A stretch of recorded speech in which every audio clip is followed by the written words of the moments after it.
بیان چې انتهایی خوندور دی په هغې کې لفظونه چې تاسو کوم استعمالوئ یا ستاسو چې کوم انداز دی چې کوم خلک تاسو ته ناست وي حقیقت دی 100% هغې باندې ډېر ښه اثر کوي. دې لپاره تاسو خاص کتاب ګورئ یا د چا کاپي کوئ یا چا نه زده کړه کوئ د چا بیانونه اورئ که څه. دې لپاره خو حقیقت دا دی که نه چې دا ټول د الله تعالی فضل دی. زه تر اوسه پورې ما دا نه ده ګڼلې چې په ما کې څه کمال شته دی. زه اوس هم ځان یو طالب علم ګڼم. نیټ چې دی نو دا جال ته وایي. کله چې مونږ د چا اډرس معلومو د نیټ نو هغه اډرس د دې ځای نه شروع کېږي چې www نو د www مطلب دی ورلډ وایډ ویب په ټوله دنیا باندې خور جال. دا نیټ څه دی؟ دا جال دی چې په دې ټوله دنیا باندې یهودیانو یو جال خور کړی دی.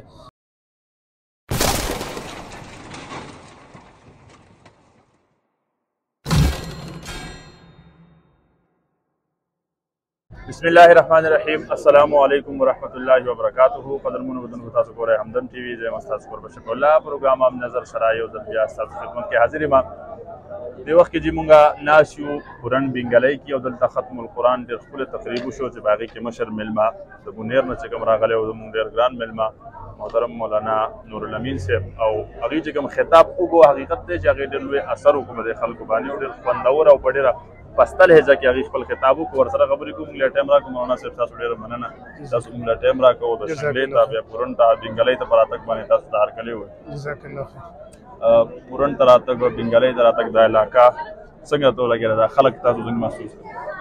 ټولو نه اول خو زه ستاسو شکریه ادا کوم د همدم ټي وي د انتظامیې تاسو یو دیني روحاني او قرآني مجلس کې شرکت وکړو.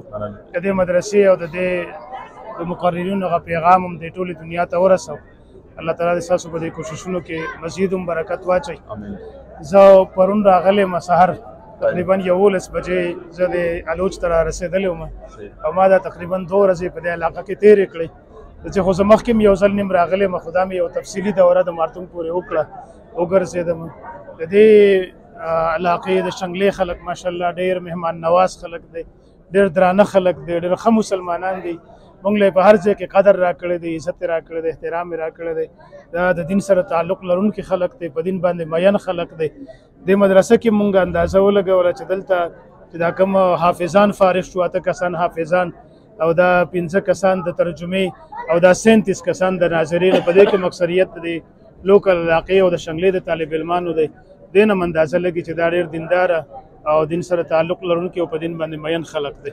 مولانا صاحب تاسو د سادګۍ د څه وکړو ما ته یو سوال یادېږي چېرته چې داسې مؤثر انداز کې څوک خطاب کوي یا د نور علما کرام اکثر ستاسو په علما کرام چې قابل خلک هغوی غټ سپین پټکې والی یا د بوګه باندې کپ رومال یې ښودی که نه بل ستاسو سادګۍ سر باندې پکول او څه ګڼئ چې یاره څه وجه کېدی شي؟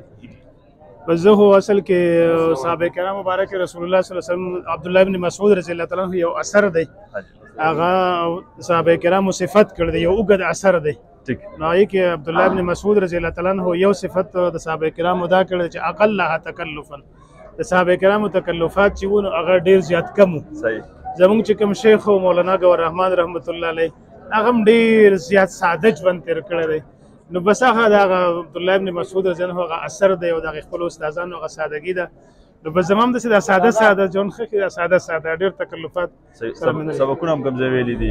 حاجي زه 1987 کې ما میټرک وکړو او میټرک چې ما کله وکړو نو دا هغه وخت کې زمونږ دا ریزلټ تر روجې نه لږ مخکې وتی و. بیا خو دا ورځې د مدرسې د چوټیان وي چې هغه چوټیانې ختمې شوې. د اختر په 20 ورځ باندې زه لاړم او مردان کې ډېره لویه جامعه ده تفهیم القرآن په نوم باندې. څنګه چې زموږ د دې مدرسې نوم تفهیم القرآن دی د هغې مدرسې نوم هم تفهیم القرآن دی. نو ما د میټرک نه وروسته په هغه مدرسه کې داخله واخیسته او ما ټول سبق هم په هغه مدرسه کې په هغه یو مدرسه کې ویلی دی. او ما بیا دسمبر 93 هغه 93 آخر کې بیا موږ هلته دوره حدیث وکړو او هغه ځای نه زما فراغت شوی دی. ستاسو انداز بیان چې دی انتهایی خوندور دی.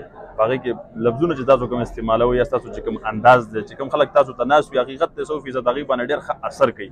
دې لپاره تاسو خاص کتاب ګورئ یا د چا کاپي کوئ یا چا نه زده کړه کوئ د چا بیانونه اورئ که څه. دې لپاره خو حقیقت دا دی که نه چې دا ټول د الله تعالی فضل دی.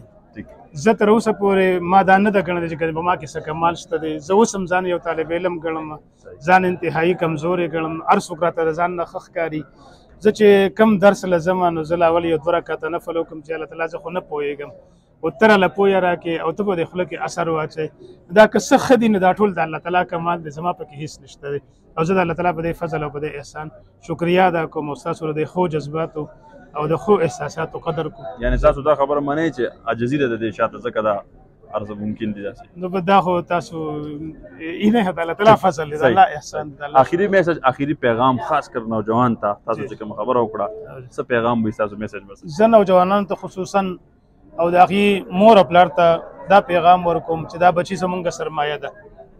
دا د الله تعالی فضل دی چې په امت مسلمه کې 64% نوجوانان دي، او نوجوان چې دی په هغه کې ټیلنټ دی، په هغه کې صلاحیت دی، په هغه کې قابلیت دی، په هغه کې د کار جذبه ده، په هغه کې یو قوت دی. نوجوان چې یو څیز ته ونښلي نو هغه خپل میشن سرته رسولی شي.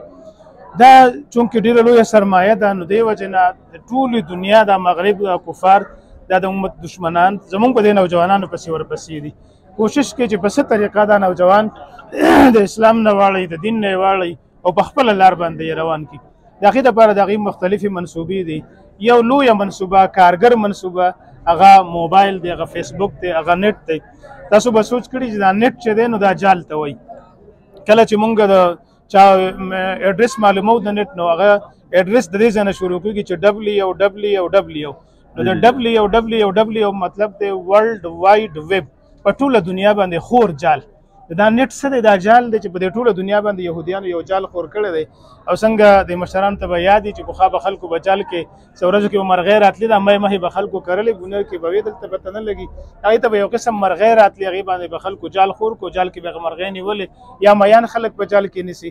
نو دا یو جال دی چې هغې په ټوله دنیا باندې خور کړی دی، او هغې پکې ځان له ښکار ګوري او تر کافي حده پورې هغې په دې کې کامیاب دي. نو زما د خپلو نوجوانانو ته دا پیغام دی چې تاسو راشئ، قرآن سره وابسته شئ، د الله تعالی د دین سره وابسته شئ، عالمانو سره کښېنئ، مدرسو ته راشئ. تاسو به انشاءالله تعالی دنیا هم ښایسته شي، تاسو به آخرت هم ښایسته شي. نن نوجوانانو ته د ټولو نه لویه مسله چې هلک نه تپوس کوي، وایي ما ته ټینشن دی. د دې ټولو ټینشنونو ختمولو واحد علاج د الله کتاب دی، دینی مرکزونه دي، مدرسې دي. نو څه نوجوانانو ته وایم د مغرب مشکار کېږئ، خپل دین وپېژنئ، قرآن وپېژنئ، الله سره مینه پیدا کړئ، مدرسو ته راشئ. انشاءالله تعالی چې الله تعالی به ستاسو دنیا هم ښایسته کړي او الله به آخرت هم ښایسته کړي. مننه مولانا صاحب. جزاکم الله، جزاکم الله. غوږونکو تاسو پروګرام وکړ، خپل کور بچ په الله تعالی کې اجازه او ګوره همدم چې الله پامه.